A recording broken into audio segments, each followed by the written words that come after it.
Let me tell you something. A driver don't pick the car. Car pick the driver.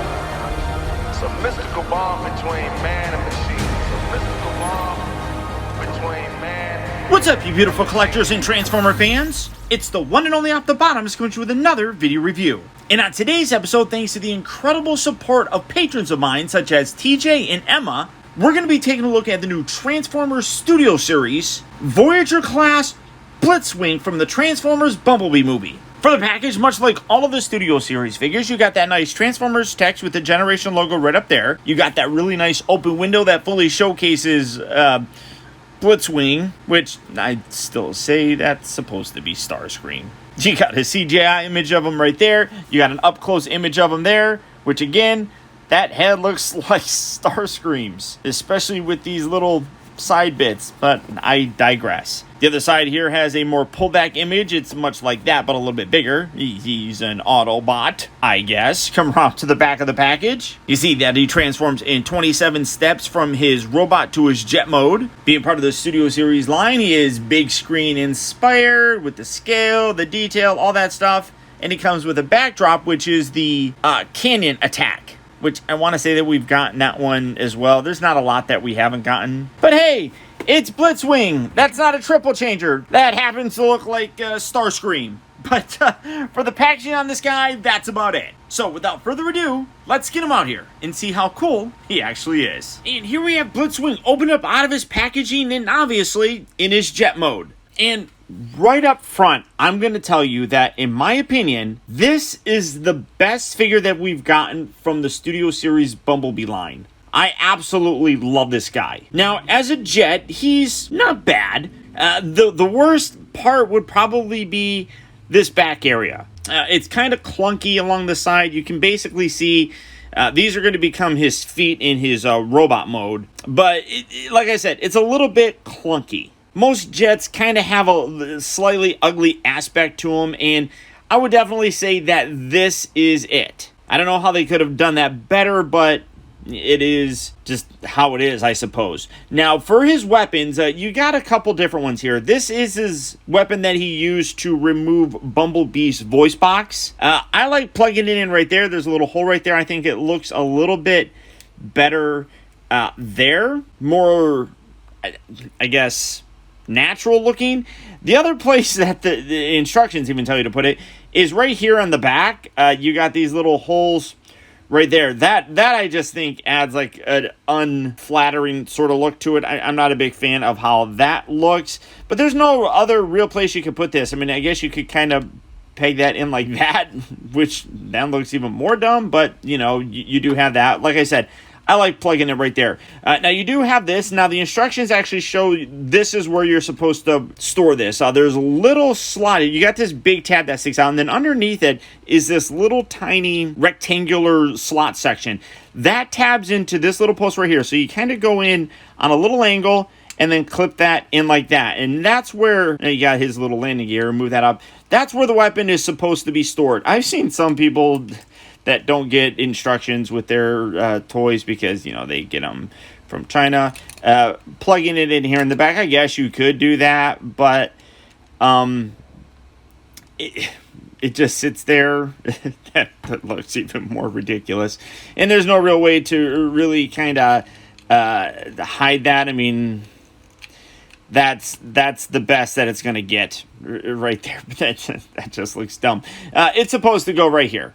So tab it in like there. It fills in that gap here on the bottom really nicely. I think it's got an angle sort of thing. Get that in there so that when he's flying around, he can shoot more towards the ground and everything. I do dig that. So that's his other weapon. Really nice paint detail on here as well. Really nice silver and the white that matches the rest of the body, setting that off to the side. And then he also does have his little missile things right underneath here, which also do tab in. And one thing that I do like about this, again, when you plug these in, it kind of hides his arms. Obviously, these are his arms. That kind of hides it decently. I don't know. I mean, it's still fairly ugly, but for the most part, I think they did a pretty good job with this guy. Now, one part that I do have an issue with, I'm going to remove these for transformation. You know, I mean, you have to anyhow because they're not meant to go there. They're supposed to go on his wings. This part right here, this is a bit of a pain in the butt. You can see that his arms here had this panel. You'll see that in the transformation. It doesn't like sitting flush up here. It's a little bit tricky to do. You really have to make sure that you get these twisted and positioned properly so that it doesn't have this ugly kind of gapping right here. Otherwise, you kind of just have to force it. You rotate it around a little bit and then get it to kind of line up there as best as possible. It's smooth for the most part, but I would also say that that could have been done a little bit better. Now, for some comparisons, let's get this kind of out of the way. Here is the deluxe Bumblebee. This is the mode that he had when he battled Blitzwing. You can see size-wise basically what you have. I did mention the landing gear. You can tuck that up, and then these ones, which will become his feet, also have landing gear, and then they got like little fake ones right up there. But you can see basically the size of it. Obviously, this is a Voyager figure, so it makes sense that he's going to be considerably smaller.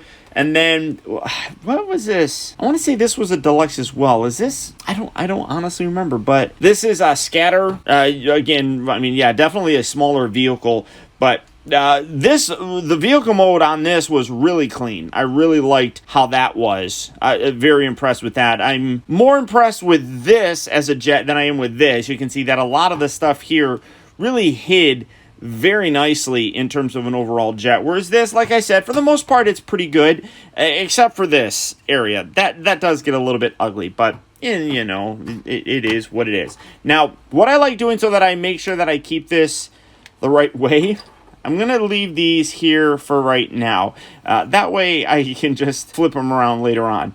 Now, for the transformation, you're going to want to loosen these bits up here. Like I was talking about how they like to detach and they don't really fit in there very nicely. It's easy to kind of pull them away. Then kind of bring your finger in here and wedge this whole piece up like so. You can take these sections right here. These are going to become the arms. Rotate these a little bit so that you can rotate them out to the side. So again, rotate right there and then fold them out. Then you can take these bits and these are going to rotate around and cover up this big giant hole that's right there. Come down here to this section. We're going to tuck that up. You can rotate the cockpit all the way around. And then take this, fold this around, and this is going to angle and do a whole bunch of fun, crazy stuff here in a bit. But then come around here to this section and lift this up like so. Take this, you're going to rotate. That's probably going to pull his head back. Separate that, and then this kind of like tabs right there. Fold this piece down. If it didn't come out, fold that down and then lift it up. Then bring this up and over. And tuck this back, and then you can bring the head down. This does get a little bit tricky. Make sure that you push this all the way down. I do want to mention this piece. So on the back of his head here, he's got this little post. That doesn't really, it looks like it's meant to line up here for robot mode, but it doesn't. You have this little small square section that is going to feed into that hole there. You can see right towards the front of that round bit, there is a little gap. That's where that little post is going to go. So make sure that that goes there, not so much that post itself. So make sure that goes in there and sits there with the head. And then you can bring this up. And here, you gotta do that first. Yeah. Remembering the positioning is a little bit tricky on that popped off. So I'm going to leave that right on there for right now. Then you bring that down, kind of lift up his head. Oh, wait. Bring that back and set that down like that. You can rotate these arms down. At this point, you got the little guns on the side there. Take these little bits, lift these up. You can fold them all the way out to the sides. Personal preference, really. But just kind of sit them right there. And then bring this up. You got a little double hinge sort of thing. Break that. And then you got little tabs here that are going to lock into the backs there. So bring that up like that. And then, well, before you do that, take these off. I mean, you could have taken them off at any point in time. I just like leaving them on there so I can remember which way I like having them on in the jet mode. So there's that. Bring this in and give it a good little push right there, locking that bit there. Now bring these arms out. Take these legs, we're going to split these, then rotate them around here at the thigh, bring this section down, and then bring this up, and that will lock into place. Then take this wing and fold it back. fold the foot down, and then extend the toes out just like so. Do that on this side as well. So rotate at the thigh, bring this little fin in, lift this whole piece up, tab that in, fold this piece back, fold the foot out, extend the toes, then make sure you flare these little bits out. It's part of the CGI model, and I love the fact that they included that. And when you're done, there you have Blitzwing, aka wannabe Starscream, transformed into his robot mode. And I said it at the beginning of this video, I also said it on my social media, that in my opinion, this is the best Bumblebee figure that we've gotten from the Studio Series line. And that says a lot, because they have done some pretty decent ones. This guy just, in general, looks absolutely terrific. They absolutely nailed his CGI look. Now, I do wish he had some extra paint applications, but for the most part, this guy really does look spectacular. Now, let's do the comparisons. Here first is, I think I called her Scatter in the beginning, but here is Shatter. And then, of course, here's Bumblebee. Size-wise, I think this works great. You can also take these and flare these up if you want. But this is a perfect scale, in my opinion. It's also quite impressive that, in terms of a jet, they're fairly close to the size that the respected jets would kind of replicate. And then here, I mean, this just is absolutely terrific. And of course, you can recreate that scene where Blitzwing is, oh, well, that's a problem that I'm going to have to talk about. Blitzwing is about to pull that voice box right out of Bumblebee. I mean, that's super cool. Absolutely love that. Now, as you can see, the weapons are attached. There are a couple problems that I do have with the figure. We'll get into those here in a second, but the weapons attach a couple of interesting ways, I would say. First of all, you have this giant gun that tabs in two separate kind of things. So pulling that away, you got a handle here, which you don't really have to have the hand hold it, but it lines up with where the hand is. And then you got this tab, which slots in right there. So you just push that in, lock that into place.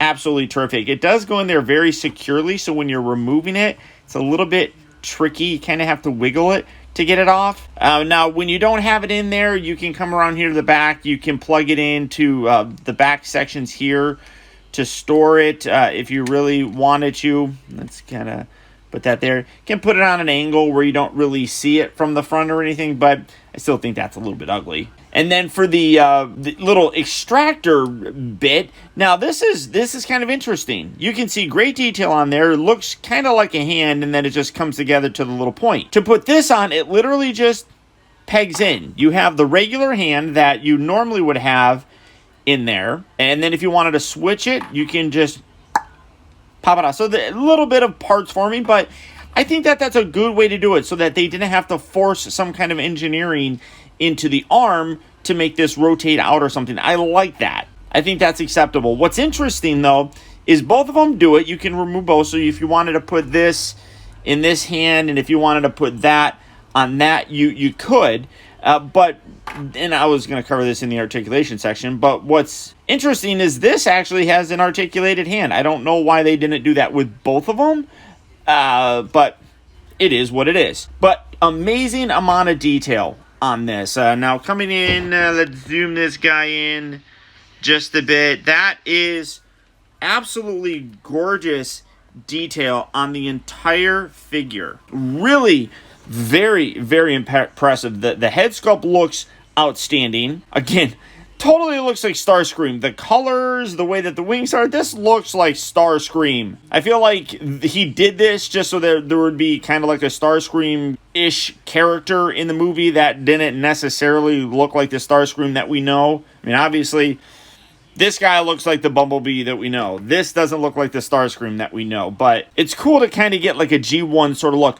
Honestly, I would have preferred it. Don't even call him Blitzwing. I would have preferred it if you recolored this guy, maybe like a light blue or a purple, and called him Thundercracker or Skywarp. I think that would have been a much better way to do that, because when people say Blitzwing, people instantly think of a triple changer, and when you look at this guy, he looks like Starscream. So why they didn't call him Thundercracker or Skywarp, I have no idea, but whatever. But great detail on the entire thing. I love the way that the whole chest thing works. The arm intake sections up here all are really nicely done. Great detail with the forearms. Everything on here has a tremendous amount of detail. And like I said, absolutely screen accurate. I mean, you got those little posts right there, which again, screen accurate. You got the little skirt pieces here. Again, screen accurate. Look at the legs. Great detail on there. Even when you fold this around, you got great detail on the inside here and even on the bottom. I mean, amazing sculpted in detail in the cavity section of him. I mean, absolutely terrific. Cleans up very nicely with the backpack. It's not super big or anything of that nature. Just overall, wicked cool. Now you don't have the null rays. I mean, I guess you could kind of put these here. But I feel like you could have easily, like I said, if you wanted to make him Thundercracker Skywarp or something, or go with one of those characters, you could have given him those guns. Could have tabbed in there perfectly fine, I suppose. Can you tab this in there? Yeah, there's not really a tab section. I mean, you could tab it in like that, but you would want it like that for the most part. And there's nothing really on here that you could do that on, but it is what it is. Now, unfortunately, like I said, there are some issues that I have a problem with. This back section has a tendency to pop out when you kind of move things around here. Like, as you try to rotate the arms, it's a stiff joint, and as you do it, it lifts this up. It doesn't really lock down as well as I would like, and because of that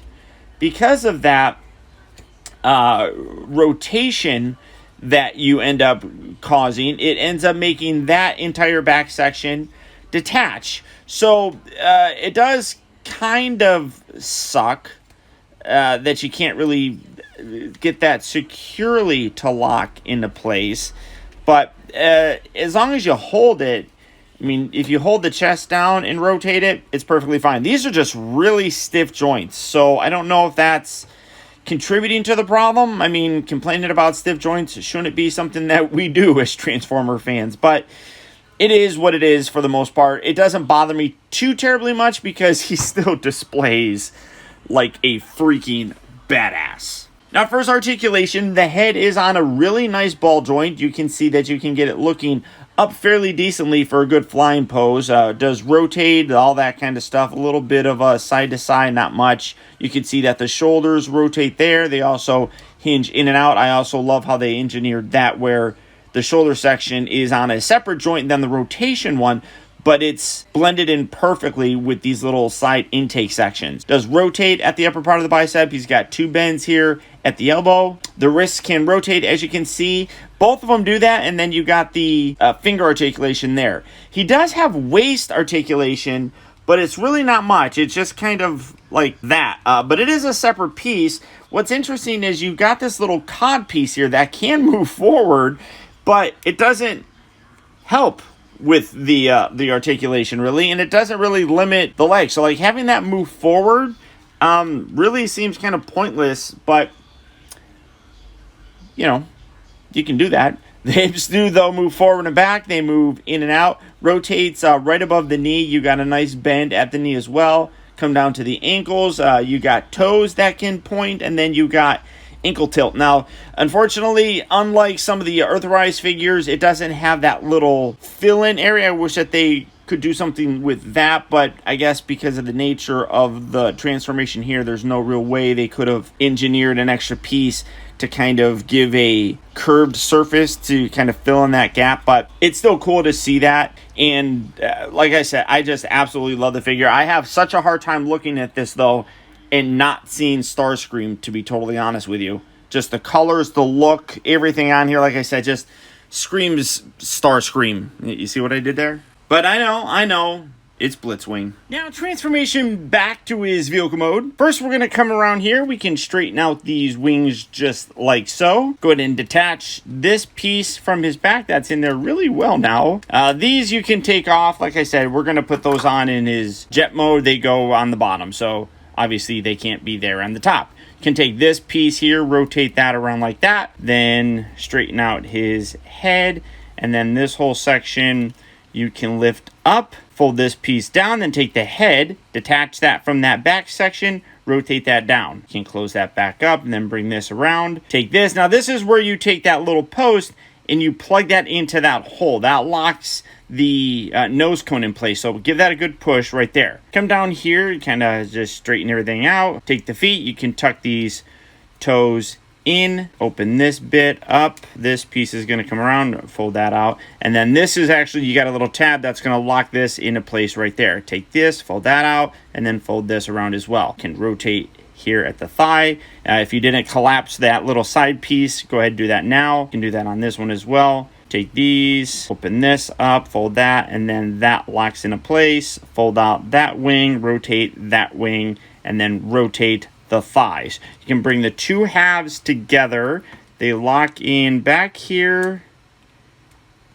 And what is this? A little piece, little plastic piece seems to have fallen off from somewhere. That's kind of weird. So we'll figure out that here in a bit. Go ahead and straighten this. You can bring this down if you really want to. You can tab it in later on, obviously, but you can just put that where it needs to go. It's going to lock in here in a bit. Come around here, bring this, and this whole section rotates, bring this down. So let's get this out of the way. So you're going to bring this all the way up, and that's going to sit right here.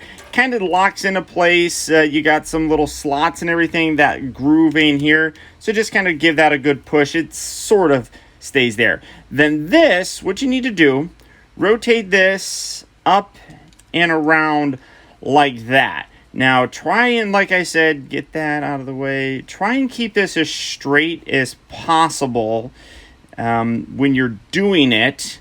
It will be fairly tricky to get it to line up. Let's see. Let's get these little bits. Oh, I had that wrong. Keep that down, and then that's going to fold flush like that. So then rotate at that part. That's stiff. Now, you can see how you got some little groove sections here. That's actually going to lock in these little bits. It's tricky to do. Honestly, it is, because you're trying to find everything, and then you got little tabs right here that are going to lock in there. It's a matter of just kind of moving things around and hoping it grabs it, and I think it did. There we go. And then this, like I said, you kind of have to just force this up. Make sure that that's rotated all the way around so that gets as flush as possible. Otherwise, it's going to be off like that. But fit that in there. There we go. That looks real nice. You can take these little stabilizer sections, fold these. Now, oh, look, that's not right. So make sure you rotate that around like so. Now with these missiles, you come around here. You plug those in to the underside. And do that on this side as well. That'll probably make this dislodge, but just kind of push that back up in there. This piece, like I said, you're going to swoop under and then tab down. And then this, again, you can put this kind of wherever, but I like putting it here. It just looks like it's maybe naturally part of the jet. Maybe something like that, or like that. It looks a lot better here, I think, than back there on that wing piece. So there's that. You got the little landing gear. You can fold that out. When you're done, there you have Blitzwing back in his jet mode. Overall, though, super fun. I think that the jet mode is probably the weakest looking, but it's still a good looking jet for the most part. Granted, yes, there is a little bit of undercarriage with like the arms and everything underneath the wings, and you can see that some of this stuff doesn't like staying pegged in there all that well, so it does require some finesse when you're doing it. And then this back section is probably the ugliest aspect. There's not really much you can do about that. It is what it is. But I think that it's a pretty decent alt mode, and they did a pretty good job of recreating them. Transformation is fun. It does some unique things. It's not overly complex to transform, and because the size of them, there's not a lot of bumping in. Everything flows pretty decently, I would say. But that robot mode is outstanding. The only thing that I would really like done differently would be some extra paint applications just to kind of dirty him up a little bit. The gray plastic looks good, but when you get him into robot mode, there seems to be a lot of it. I would like some paint variation there. Overall, absolutely terrific figure, and I can't recommend him enough. If you're a fan of the Bumblebee movie, this is definitely one that I would add to your collection. He looks great like I showed, with this guy and even this girl. And honestly, other than Shatter and Dropkick, Blitzwing was kind of the only other real prominent Decepticon. So yeah, absolutely would recommend picking this up. Now for me, I did find mine locally at a Walmart store. So he is hitting retail locations right now. So if you're looking for him, good luck and happy hunting. But beyond that, guys, that's about it. Again, I want to send a huge shout out to patrons and channel members such as Emma and TJ for helping to make this review and many others possible. And if you'd like information on how you can either become a patron or a channel member, feel free to check out my Patreon page at patreon.com/optibotomist, or you can become a channel member right here on YouTube and get special perks on the platform. All you have to do is click the little join button right below this video. And finally, remember that the real trouble with the world is that too many people grow up. Thank you for watching and taking the time to be a kid.